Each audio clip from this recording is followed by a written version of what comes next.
Dans cette partie de la vidéo, on va voir comment PowerShell va se comporter lorsqu'on va créer un utilisateur en mode graphique. Donc c'est quoi le bout de code qui va être exécuté en PowerShell lors de la création d'un utilisateur ou d'un ordinateur, ou lorsque je change le comportement d'un objet, n'importe lequel. Donc aller dans cette partie-là de l'arborescence, aller par exemple dans User, ici, et puis aller dans Nouveau, création d'un nouveau utilisateur. Je peux choisir un ordinateur, mais dans ce cas-là, utilisateur. Je crée un utilisateur qui s'appelle Bob, par exemple, et puis on va lui attribuer un mot de passe.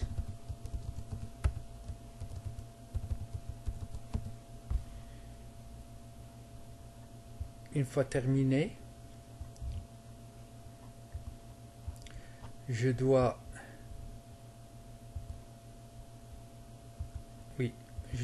lui donner le nom d'ouverture de la session, et puis je vais cliquer sur OK.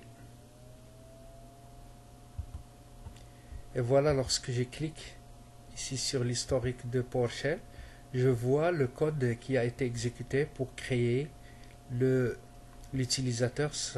D'une part, la création d'un utilisateur sans mot de passe, puis ici avec le mot de passe.